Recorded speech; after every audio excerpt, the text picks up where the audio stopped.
Bonjour à tous, j'espère que vous allez bien. Je vous fais cette nouvelle vidéo aujourd'hui pour vous parler de Ondo qui annonce des news qui sont hyper intéressantes, qui vont dans le narratif de Larry Fink, enfin du CEO de BlackRock, qui nous a dit cette année ça va être l'année de la tokenisation des securities et c'est ce que Ondo va mettre en place avec une nouvelle plateforme. Je vais vous en parler.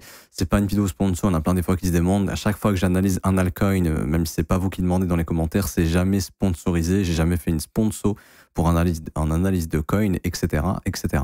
Je vous rappelle, premier commentaire épinglé, il y a toujours le mentorship qui est disponible, c'est le premier lien, il arrive très très bientôt, mais vous pouvez déjà sécuriser votre accès. Il vous suffit simplement de vous inscrire sur Bitget via notre lien partenaire et je vous expliquerai les modalités bientôt pour pouvoir avoir accès à ce mentorship qui sera 100% gratuit. Il y a également un concours qui est mis en place, 1500 USDT à gagner. Il y aura 15 gagnants qui vont tous gagner 100 USDT chacun.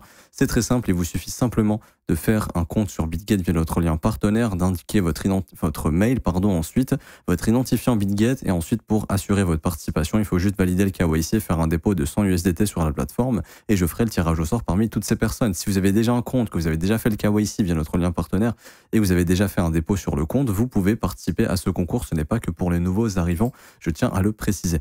Alors pour revenir ici sur Ondo, déjà quelle est la news ? Ici, on a Ondo qui va nous ramener les actions, les obligations et les ETF on-chain, c'est-à-dire sur la blockchain. C'est ce qu'on appelle la tokenisation. Donc, c'est dans le narratif des Real World Assets.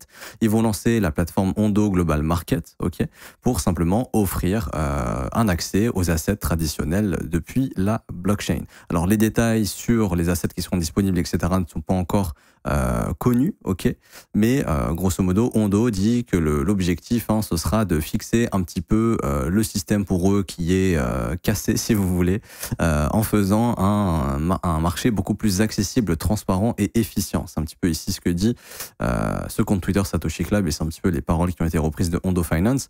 Et moi, je tiens à vous rappeler que début janvier, on a ici Larry Fink qui avait dit, alors je pense que la prochaine génération de marché sera un marché pour les securities et ça sera un marché de securities qui seront tokenisés. Et je pense que ça va changer complètement l'écosystème. Et il avait dit également, on espère que la SEC va se dépêcher pour qu'on puisse justement tokeniser des actions et des bonds sur la blockchain. Donc on voit clairement que c'est le narratif de cette année. Et on voit que Ondo, ici, a très bien réagi lors du crack. C'est-à-dire que déjà, il avait une dynamique un petit peu à contre-courant du marché. On avait un Bitcoin qui baissait avec un Ondo qui s'en foutait un petit peu, qui était en train de monter. Je vous remontre ça rapidement. Mais ici, vous voyez, on avait un Bitcoin qui était en train de trouver une résistance ici. Donc Bitcoin n'arrivait plus à pumper pendant qu'Ondo faisait son petit bout de chemin. Bon, bien sûr, il y a eu cette cascade de liquidation sur le marché entier, donc Ondo l'a subi aussi un petit peu. Et on voit qu'on est juste venu en fait récupérer les stops de la précédente consolidation. Merci, au revoir. Et là, ça commence à vouloir repartir en flèche. Et ça réagit très bien et ça réagit même mieux que Bitcoin. On voit que Ondo ici, déjà tient plutôt bien, mais qu'il manque pas grand chose pour essayer de continuer de push. Bon, pareil pour le Bitcoin éventuellement, mais on voit que sur le dip, on a très très bien tenu. Il suffit de comparer Ondo avec d'autres altcoins, c'est un petit peu différent. Et également, ce que j'aime faire personnellement, c'est de faire Ondo ici, market cap divisé par orders. Et ça nous montre un rapport de force qu'a Ondo face aux autres altcoins. Et on voit qu'il n'y a pas photo. Là, en fait, si on compare la performance de Ondo face à la majorité du marché altcoin, on voit que Ondo surperforme. Et ça, des assets comme ça, il n'y en a pas beaucoup. À l'heure actuelle, il y a peut-être Solana, il y a Ondo, il y a Hyperliquid, il y a DEX. Ici, pour ceux qui connaissent, peut-être je vous ferai une vidéo dessus, mais pareil, ça continue de bien performer, mais il n'y en a pas énormément et Ondo en fait partie. Surtout qu'Ondo fait partie de ce narratif. Après, en narratif similaire, en Real World Asset, on va avoir RSR, mais on voit que le marché ne fait pas de RSR son cheval fort. On voit que le cheval fort des Real World Asset, c'est clairement Ondo, et c'est sur Ondo que ça se passe. Sachant que Ondo, je crois, n'est pas encore listé sur Binance. Ça pourrait arriver, ce qui pourrait peut-être nous attirer plus d'investisseurs. En tout cas, il est listé en perpétuel, mais pas en spot. Donc, ça à prendre en compte également. Et du coup, d'un point de vue technique, comme je vous dis, belle prise de stop ici. Alors bon, cette mèche, je pense que tôt ou tard, elle sera revisitée et que ce sera potentiellement une zone d'achat intéressante. Maintenant, au niveau de la dynamique du prix ici, on voit vraiment que Ondo tient très très bien ici. Et ce qu'on aimerait voir sur Ondo, c'est la cassure de ce fair value gap baissier. Parce que là, il y a quand même un sacré top qui s'est formé sur ce rebond. C'est-à-dire qu'ici, ça je la prends dans le mentorship, mais là, il y a une pattern qui est pas jolie. Et il y a des grandes chances qu'en gros, cette zone ici puisse repousser le prix. Alors, en plus du fair value gap, il y a surtout cette zone qui est extrêmement importante que je vais mettre en orange. Mais tant qu'on ne passe pas cette zone, il y a des chances que Hondo continue de se faire rejeter, qu'on puisse revenir bosser cette mèche. Quoi qu'il en soit, ce ne sera pas très très grave. On voit que la dynamique haussière sur du long terme est plutôt intacte. On avait noté également qu'il y avait une sorte de canal ascendant qui était en train de se former. Hop, on peut par exemple prendre quelque chose comme ça et on voit que le marché a formé du coup ce bas de canal. Il n'y avait que une touche ici, maintenant il y a 2 touches. Ce qui fait que là on peut vraiment catégoriser ça maintenant comme un éventuel canal long terme que Hondo va essayer de respecter et peut-être à un moment donné soit de casser à la baisse ou casser à la hausse, et là ça pourrait indiquer vraiment une grosse accélération d'Hondo éventuellement, mais en tout cas c'est le narratif de cette année pour le moment. Donc ça reste à observer, graphiquement ça reste fort. Alors c'est pas aussi fort qu'un hyper liquide par exemple, un hyper liquide c'est vraiment incroyable ici la force de l'asset. Mais en tout cas, ça a très très bien réagi. Carrément, Hyper Liquide, ça n'a même pas baissé sur le dump. Il y a eu des achats massifs qui ont maintenu le prix. Mais graphiquement, c'est plutôt cool. Et du coup, on en est où? En fait, si on prend le précédent creux, la précédente phase haussière, hop, on voit qu'on a cassé 38,2. Quand on casse 38,2, objectif chercher la zone de rechargement. C'est ce qu'on était déjà venu faire ici avec cette mèche à 61,8. On est revenu dedans en zone de rechargement. Donc on est venu dans des zones intéressantes. C'est-à-dire que les professionnels sont en train d'acheter ces zones de prix ici, clairement. Ils sont en train de racheter dans ces zones. Là, ça les intéresse clairement de se positionner dans la zone de rechargement. L'objectif, ce sera d'aller chercher des extensions haussières. Il y a plusieurs façons de les obtenir. Il y a cette façon suivante, c'est-à-dire de prendre ce mouvement et d'en faire une extension. Donc là, ça sera entre les 3,16 $ et les 3,77 $.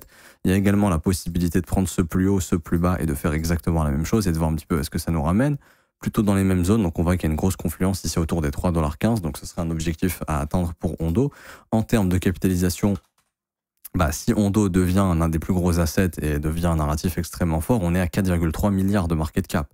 Ça se trouve, on a sous nos yeux un asset qui va atteindre des 50 milliards, j'en sais rien. Ce serait pas impossible.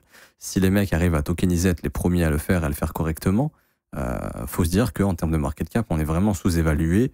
Je sais pas en termes de market cap ça atteindra combien. Néanmoins, ce que je sais, c'est que la FDV est assez élevée.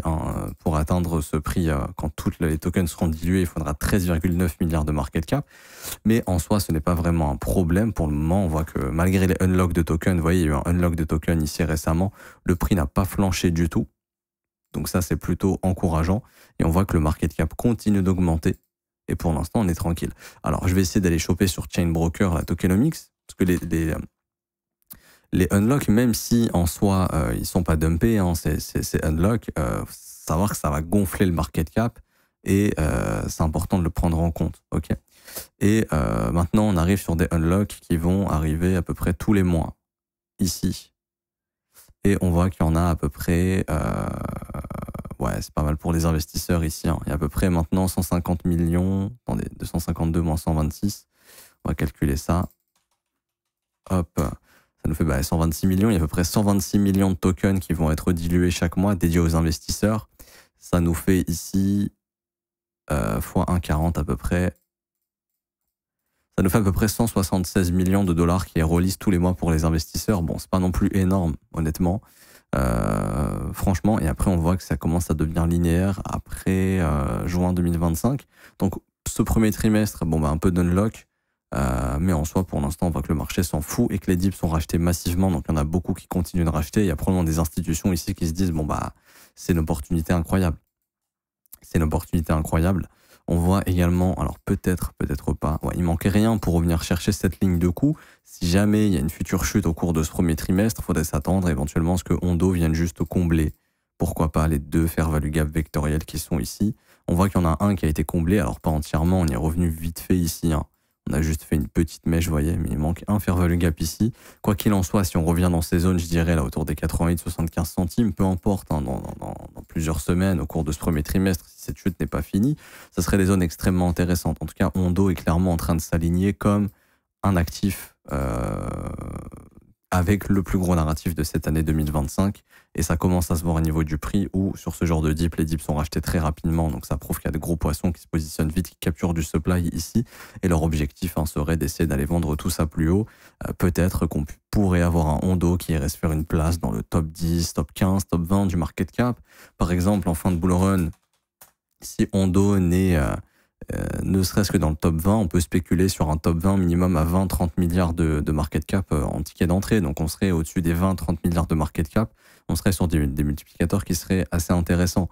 Par exemple, quand on voit Shiba qui est encore valorisé à 9,4 milliards, est-ce qu'on se dit que Hondo est sous-évalué ou est-ce que Shiba est surévalué? Bon, Shiba est probablement surévalué, mais je vois pas non plus Shiba disparaître. Hein. Donc, on peut se dire que Hondo pourrait dépasser Shiba, pourrait dépasser Toncoin, pourrait dépasser XLM également, peut-être Avax. Là, on parle quand même d'un des plus gros narratifs. On parle de BlackRock. Alors, c'est pas BlackRock qui a créé Hondo, mais quand BlackRock te dit le futur, c'est la tokenisation des assets sur blockchain et que Hondo est capable de le faire et que Hondo va le faire, tu te dis que bon, quand le CEO de BlackRock, il parle, t'écoutes et tu prends note. Et là, clairement, tu prends note sur le fait que Hondo, ça peut vraiment performer. Donc ça pourrait en faire de Hondo. Franchement, ça m'étonnerait pas un top 10, top 15 sur ce cycle.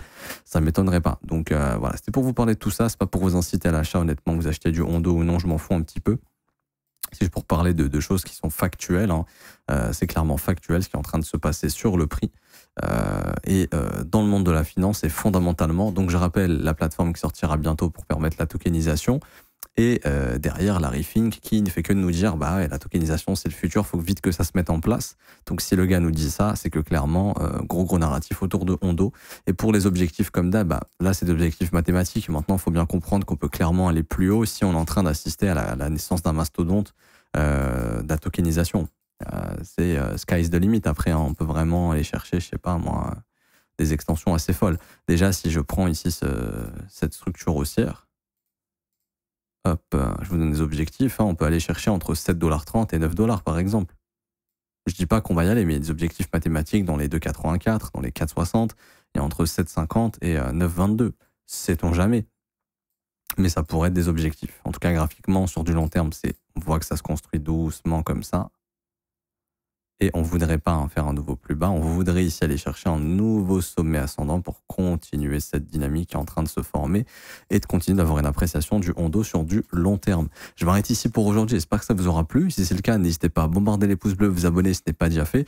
Je vous rappelle, en commentaire épinglé, formation gratuite, mentorship, copy trading, rentable, on a toutes les preuves dans le Discord à chaque fois, je m'efforce de le dire.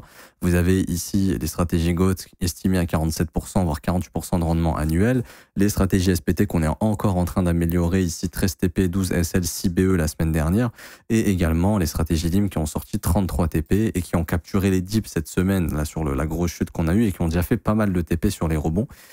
Donc encore une fois, ce qui est plutôt positif. Pareil, l'école de trading, vous avez tout en commentaire épinglé. Le but, c'est de vous former à mes côtés tous les jours du lundi au vendredi, de passer votre bull run à mes côtés. Ça commence à 49 € par mois, c'est sans engagement. Vous avez aussi les offres 3, 6 et 12 mois qui, elles, sont moins chères, mais qui sont des paiements one-shot. Vous aurez accès à la formation de l'école, accès au Discord privé de l'école, et vous aurez également, vous avez aussi la possibilité de lire les témoignages des membres juste ici.